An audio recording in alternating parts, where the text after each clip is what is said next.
Yes, hello, hi, how are you? I hope you guys are having an amazing day today. Hello, hi. So today's video, we are doing another Yass or pause. Hi. So today's video, we're doing a Yass or pause. Basically, I am not a makeup expert. I am not a person who knows pretty much anything about makeup, but I spend a lot of money at Sephora and I have a lot of opinions about new releases. So that's what we're going to be doing today, just talking about new releases. Will I buy it? Won't I buy it? Do I think it's stupid? If you're talking about the Anastasia Beverly Hills makeup wipes, then yes, I think they're stupid. Let's jump into it. Hi, hello, editing me, and today's video is sponsored by ExpressVPN. A VPN, or a virtual private network, is a fantastic service that has tons of benefits to it. I started using ExpressVPN a while back, mostly because I really wanted to protect my data, but there's been a ton of unintended benefits of using the service. One of the biggest things is allowing me to expand my entertainment selection. Streaming services like Netflix show you different shows depending on your location. So by using ExpressVPN, you can change your location and now you have access to thousands of different TV shows. Lately, I've been enjoying watching Studio Ghibli movies with Charles. So we just connect ourselves to the UK, and ExpressVPN allows us to unlock the entire discography, which is fantastic. ExpressVPN offers the fastest internet speeds. It has 24/7 customer service and also is super easy to use. You literally just download the app and then put it on any country you want to be in, and suddenly you basically are there. Find out how you can get 3 months of ExpressVPN for free by going to expressvpn.com/smokyglow or using the link in the description box. I've really been enjoying using ExpressVPN and I'm really happy to share my experience with you guys and pass along the knowledge so you guys can try it out. And yeah, let's get into the video. Everything about like the YouTube algorithm says that to increase watch time, you should put like the spiciest bit of content at like the end of the video, but I physically cannot wait to talk about the Anastasia Beverly Hills makeup wipes. So they announced they are going to be putting out makeup remover wipes, and they're basically in this like holographic packaging, gives your skin a healthy glow, has aloe vera in it. They're $6 for a 30 pack, which to be fair, I feel is pretty good pricing. Like if this wasn't so not a great launch, I actually think that price point is great because you have brands like, I believe One Size's Patrick Starr's makeup brand, when they put out makeup wipes, I believe those were like $18 or something like that, which granted those were huge, but still very expensive for makeup wipes. Whereas the $6 for a 30 pack is like, I feel normal makeup remover wipes. Like I still buy a pack. I have like the Aveeno gentle skin ones that I'll grab occasionally just to like wipe makeup off my hands, just to like have around. And those are like $6. So I don't think the price point on this particular product is bad. I will say, for a brand that for a while in the makeup industry, I feel was just so hyped and so prominent and so like, it felt like they never missed on a launch. Like it felt like launch after launch was just so on trend setting almost, because there was definitely a time where their products were considered trend setters. To now be launching something like makeup wipes just feels so weird. It's not really even just like this is kind of a basic launch, this is very boring, like they just shoved some makeup wipes in holographic packaging. Like it's not even that.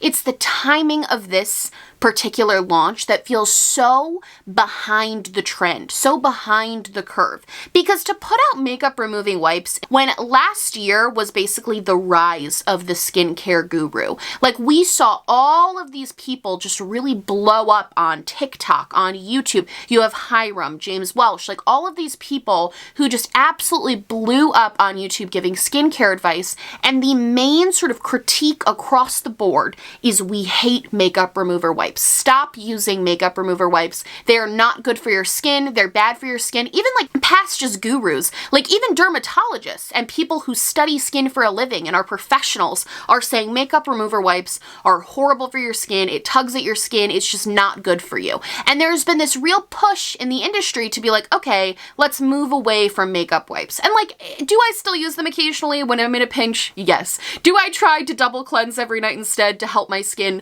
Yes. But I know that they're not good. Like I know that you're not supposed to be using them. I know that everybody says they're bad for you. And not only are they bad for you, they're bad for the environment. Like there's a lot of ticks against makeup remover wipes right now. So I think to put out something that frankly, this looks also, I believe Makeup Revolution has a very similar packaging design to this. But anyway, to put out something right now that is so people are against it. Like everybody is against makeup wipes right now. And it's really this big push to stop using them.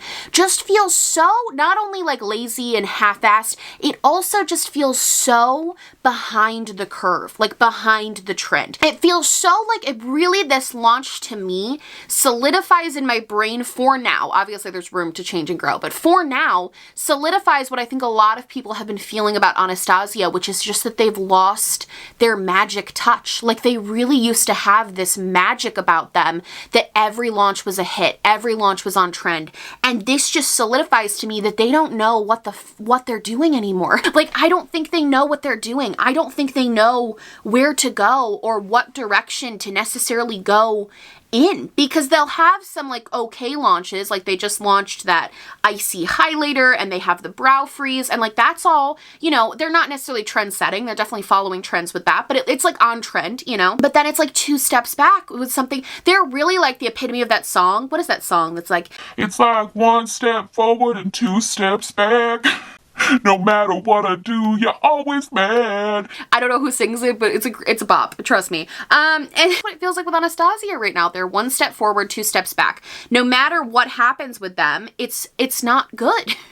No matter what happens with them, I think the overall theme of the brand and the magic that they used to have and the way that they used to have consumers, like they had consumers in a chokehold at one point of just like, buy our products, collect the palettes, like, and now that is just so gone from everybody's radar. So this was a really, really interesting launch to see, and I think it's getting pretty deservedly roasted. And I'm very interested to see where they go from here. I don't think they're a brand that's in danger of like shutting down or anything like that, but I do think that they need to just like get it together.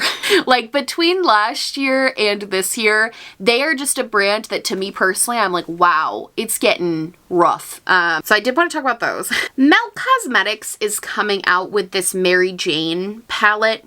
And here's the thing, I'm not gonna lie, I normally with Melt, you guys know, I'm the first to be like, they're very creative, I love their concepts, not a fan of the formula. With this palette in particular, I'm not even a fan of the concept or anything like that. I really loved they did the 420 palette and they did the Smoke Sesh, and I really loved all those. But now with a third 420 themed palette, I'm almost like, I get it. You smoke weed, cool. Like, I don't care anymore. Like, I think they've really beat this sort of like stoner vibes, like into the ground 100%. Because it's like, yeah, like this is okay. It's kind of pretty, but there are a lot of repetitive shades in here. Like those 2 tan shades, Rubia and Mari, are just so the same. And honestly, I wish that they had, instead of put those 2 light tan shades, they had done like a really like almost like a black, something really, really deep that you could have deepened everything up with. Because as it stands right now, this isn't exactly the most versatile palette. I do think the shimmers look pretty, and I appreciate they have like Mary Jane and it's like a green shift. Like I appreciate they didn't just go all green for a stoner palette, but I also feel like they could have been more creative with the concept. I just think they should have abandoned the concept, honestly. I guess that's my main criticism. Even my friends who like do smoke, we were talking about it in our group chat, and my friends were like, yeah, like we get it. We already have like 2 smoke themed palettes from them. There wasn't much more they could have done. I'm not hating on this. It's not a bad palette. It's definitely a little bit boring, and really what would make this palette is the kind of versatility of the shimmers. But since I don't really like their shimmer formula, I don't think I'm gonna love this one. I'm not the biggest fan of this. I do wish that Melt would stop doing eyeshadow palettes for like a minute. I feel like they're suffering a little bit from the problem a lot of brands have, where like all they do is eyeshadow palettes. And I know Melt puts out the blushes and stuff like that, but I do just kind of wish that they had gone like a step further away. Like maybe like I'm trying to, like maybe instead of a palette, do like quads, or do like really cool, like with like an emerald green and like a grungy taupe and like stuff like a quad instead of this big palette. Just something a little bit different, because I actually love, on top of that, they released these like, it looks like shimmer pot pigment things, and those look gorgeous. Like, I think that's actually a dope concept. I think they look really, really beautiful. The packaging is adorable. The concept of that is adorable. So I think doing that along with maybe like a quad instead of this big palette with kind of repetitive shades where it's really heavily reliant on the quality of the shimmers, like just not my favorite thing that they have ever come out with. Also, I think when they launched it, they were like launching sometime in April, and it's like, I wonder what day they could possibly be launching. Could it be 420? Like, I don't know. It just made me laugh. Now, Kaja is coming out with something that I am really excited about and actually very interested to try. And that is they're basically expanding upon the idea of their Kaja bento boxes, which is the shimmers that I love. If you've been following for a while, you know I'm obsessed with these shimmers. I think they're gorgeous. I think they're beautiful. They're coming out with that same packaging, but it's going to be a blush, a highlighter, and a bronzer. Here's the thing. I am not the biggest fan of face palettes like this. I've talked about this multiple times. I'm just not the biggest fan. Oh my god, I didn't say candle of the day.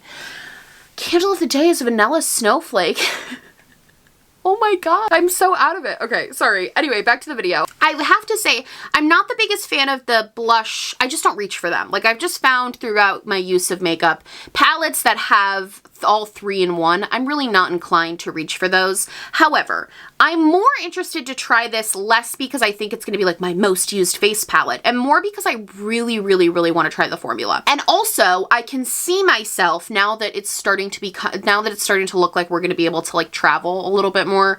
I can see myself utilizing this in like going on vacation somewhere, like just being able to grab something that is very compact, likely won't break, and is like a blush, highlighter, bronzer thing.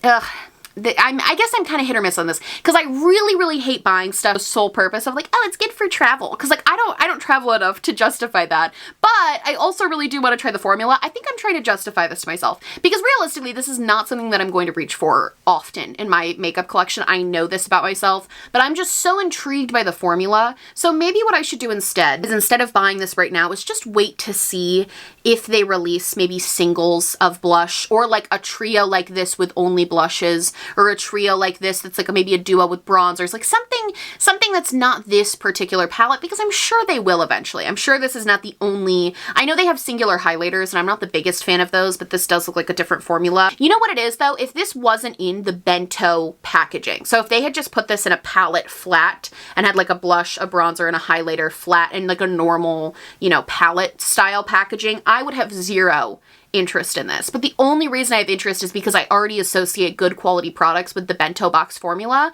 So I'm associating good quality with these, even though I have no reason to think that they're going to be good. It's really just that they're in the same packaging. I'm not going to buy this. And but if you utilize face products in this way, like you like stuff that has multi-purpose, I think that this is a cool product. I think it's an interesting concept. Kaja really crushes it for me. I really like them as a brand. They're so good. Okay, KKW Beauty is coming out with eye contour duos, and I'm so sorry. This is so dumb to me. They're $24 for each duo.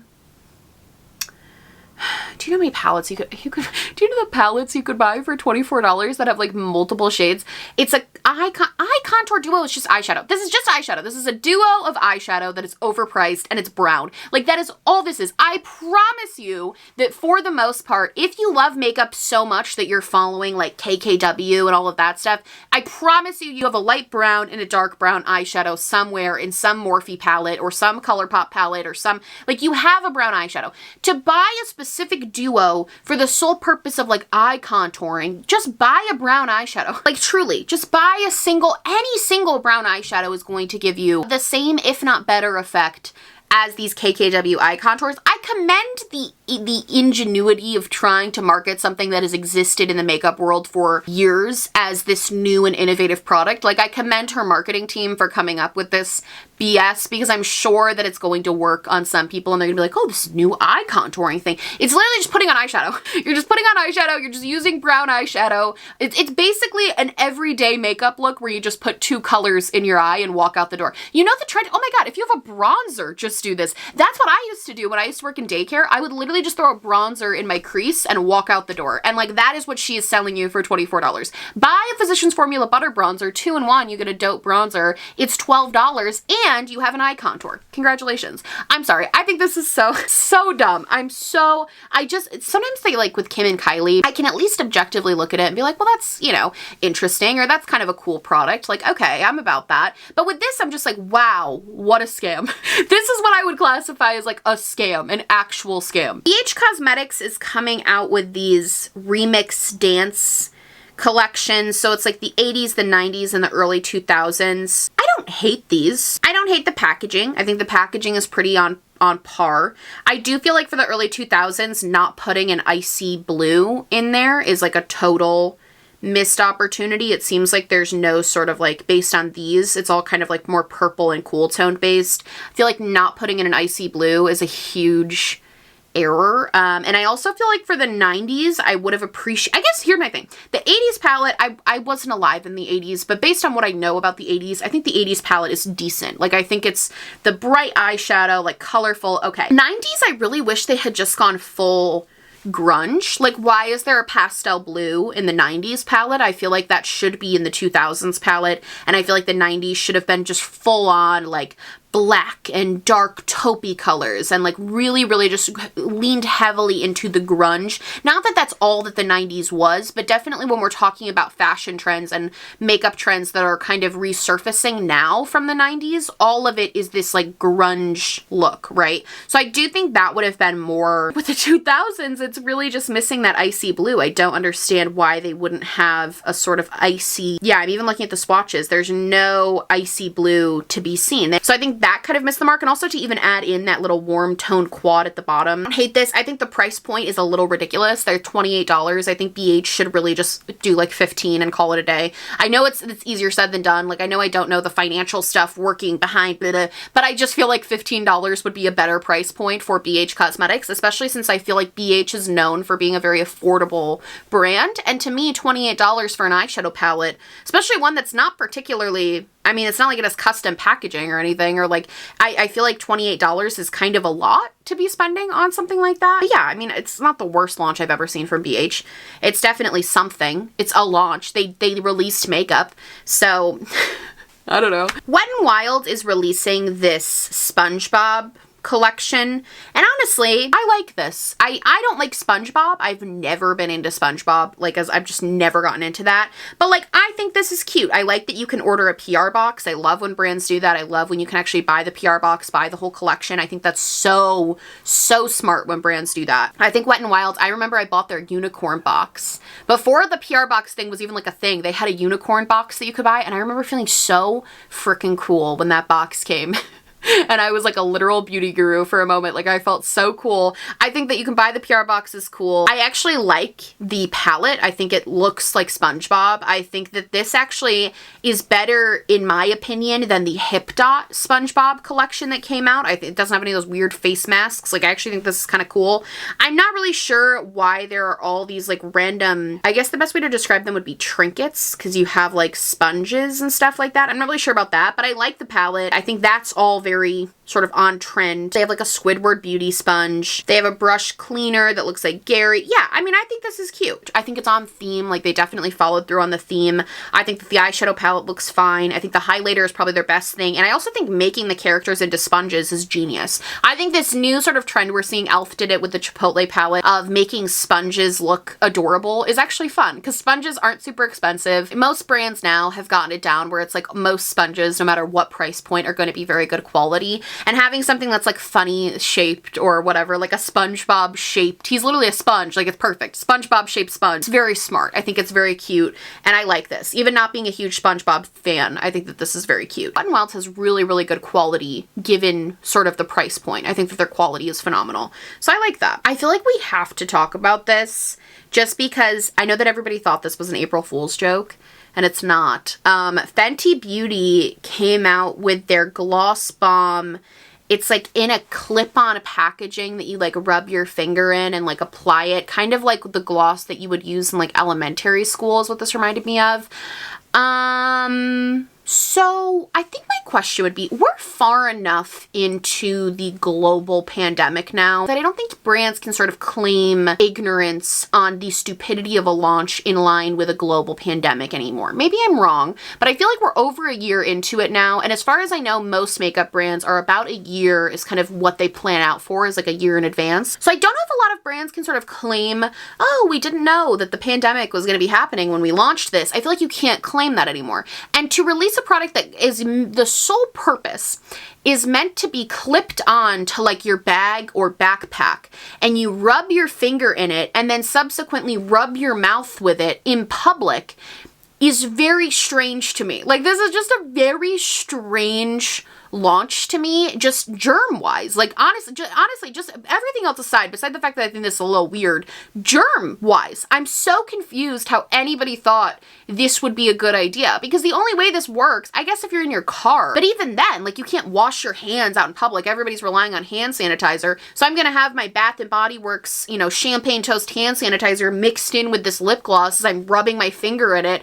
to apply it to my face as I slap a mask over it. It's very weird to me. The whole concept, I think this would have been very funny as an April Fool's Day joke. Like, I actually think this would have been a good joke, but I think to actually produce it and sell it and like market it, I'm very surprised that this is real. Normally Fenty is a brand for me where I'm like, yes, everything they come out with, I love.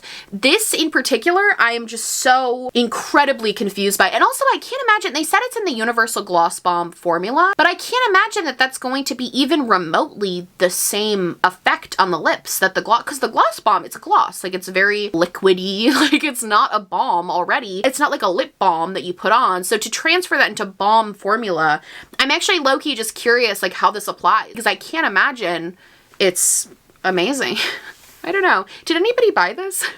Can you tell me if you bought this? And if so, can you tell me what purpose you bought it for? And going further off of that, can you tell me what the formula is like? Because I don't want to buy it because I won't use it because it's a global pandemic, but I am interested to know like how the formula transfers from gloss to balm, you know? So Sigma is coming out with a new blush palette based off their Corday Rosa sort of family, which I actually have the Corday Rosa eyeshadow palette. Sigma sent it to me, and I do really like the eyeshadow palette. I think it's a beautiful formula. It's not like my favorite palette of all time, but it's good. Like, it's a nice formula. I have a few other Sigma products that they've sent here and there, and I actually like this blush palette. I wish that they had used more than just a white model to showcase the swatches, because on first inspection, I would think that this maybe would be a blush palette for somebody with a medium to deep complexion, which I think is amazing. But because we only have the swatches on someone who has a lighter skin tone, it is hard to tell how that would transfer. I will say based on the swatches though, I'm very interested by the one blush that has like a mauve to green shift to it almost. I think that's actually kind of interesting. And some of these blushes obviously look a little bit deeper, which is always nice. I think overall this is very pretty, and I think Sigma's quality is good. I think they as a brand though are kind of just slept on because their brushes are amazing, but I feel like just based on some of the evolution ofs I've done, seems like Sigma was kind of that it brand for a moment, and then Morphe swooped in and took all of their influencers away to Morphe. And the problem is I think Sigma brushes, I have a bunch of them, are actually phenomenal. Like, they're so good. They work so well. They're so soft and like ridiculously easy to use. Their makeup is good too, but it's just kind of slept on because I think a lot of times they get compared to Morphe when I don't think that's a fair comparison, because based on everything I've seen, Sigma definitely seems to have this sort of brand integrity and also just like genuinely good products. Like, they're not lazy half-assed products. It seems like these are decent. So I'm actually kind of interested in this. I think it looks really pretty. I just wish I knew how the shades performed on other skin tones, you know? Okay, finally. Benefit came out with no new products and just repackaged their old products. So Benefit came out with what they always come out with. They came out with 3 Foroscope. Jesus Christ. They came out with 3 Foroscope. They're supposed to be it's a play on word for horoscope, guys, in case you didn't get it. 3 Foroscope palettes. One is the Earth Angel, Air Goddess, and Fire Queen.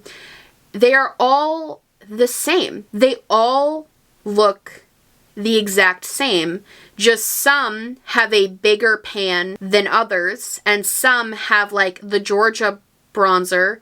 I think this is supposed to be for different skin tones, but they all look so shockingly similar except for that one Solstice blush. They all look the exact same that it's really hard to tell what is different. The only thing that seems different is that each one has a different pan size that's bigger than the other. Like, one has Hula as the big pan and the other has Dandelion, and one has Solstice as the big pan and the other has Cookie. It's very Benefit. It's very Benefit. This is a very Benefit Cosmetics launch. It seems like there's some exclusive shades in here. Like, you have Honeymoon, I guess, is a new shade. but it looks the same as Dandelion. The only thing that looks different is this Solstice blush, which why aren't they just selling that as a single? Wouldn't that make more sense to put out a Solstice blush as a single so they actually have something for deeper skin tones? Because all of their other stuff, like, right? Am I missing the point? And then Honeymoon, Solstice, and I guess there's something called Starlight and Blaze that is different. Starlight seems to be a blush. You know what's so sad? Until I looked at Trend Mood's description, I thought all of these were things that already existed in Benefit because they all look so similar to everything Benefit already has that even though technically this is, I guess, a new launch, I existed in the first 2 minutes of this segment of the video fully believing that this was just repackaged Benefit because number one, that's all I expect from them, and number two, everything looks the same. Like, that's so sad that this brand did technically come out with these like exclusive shades and I still see no difference. I get the idea that like the bigger pans are the stuff you would use more, but this is a personal gripe. If you've been following me since I was at like 5,000 subscribers, I tried to do a project pan and the Benefit California blush was in my project pan and I could not make a dent in that blush. I had to throw it out. I hated it so much by the end of that project pan because I could not make any progress. So for Benefit to put the blusher as the big pan in any of their products is just stupid. Nobody needs a full size of the Benefit blush because it takes years to get through it. Like, you would have to consistently use it for years to get through it. It would make so much more sense to have the bronzer and the highlighter be the two big pans and then the blushes. I'm also confused why they're different for each one. The more I look at this, the more I thought this was gonna be a simple little roast of Benefit, but the more I'm looking at this, the more confused I am. Because why is it that some have the blush as the main thing, but others have the blush as the small thing, but the shade of blush is smaller? But it's the layout is so confusing because they all seem to have a big blush, big bronzer. But the blush and bronzer changes in size for each one. And one has two bronzers, which I don't understand unless Georgia is not a bronzer, but it's a bronzer in the other one. I'm so confused. Am I okay? Like, what is... Wow, I'm so confused. Okay. I don't know. Georgia, I guess, is a blush, but then why is it so I guess they do, but then why is the bronzer down there? But then this one, no, this one wouldn't have. If Georgia's a blush, then this one doesn't have a bronzer. This one only is a blush palette. Wait, okay. I hate everything about this. I don't understand the concept of this. I don't understand the premise of this. By looking at it, I am very confused. And why did they have two of the same? I thought the whole point of this was to be different for different skin tones, but they have the same shade of Hoola in each one. So it can't be for different skin. This is stupid. Nope, this is dumb. They should have just done one palette if they were just gonna put the same freaking shades just in different order in all of them. This is a dumb launch. I don't like this. Yeah, not a fan. I don't understand this one. It's basically all just for light skin tones, so there's no diversity really happening. Yeah, not a fan of this one. Not a fan of Benefit. Would not recommend, would skip this one. Honestly, the Hoola bronzer is great. The cookie highlighter is also really good, but again, just buy the cookie highlighter and buy the Hoola bronzer and like use them. All this extras, I'm just not. And that is the most confusing thing I've ever seen. I don't get the point of having 3 different palettes if they're not going to be for 3 different skin tones. And having the different blushes, but not bronzers, like, and having one that's just all blush. A very confusing launch. And also the coloring of the photos make the Georgia blush look the exact same as the Hoola bronzer, which again is just very confusing. Very confusing. Nope, that's it. All right, friends, that is going to be it for me. I hope you guys liked this video. I hope you liked this little Yass or Pass. If you did, please like and subscribe, or just subscribe, or do neither. Honestly, just so happy you're watching me. Thank you so much for being here. My merch, my social media, and everything I'm wearing on my face, along with my podcast and my second vlog channel, will all be linked down below. And my little social justice spotlight, where we are showcasing places to donate for Sexual Assault Awareness Month this month. Stay informed, stay involved. I love you guys so much, and I will see you in the next one. Bye!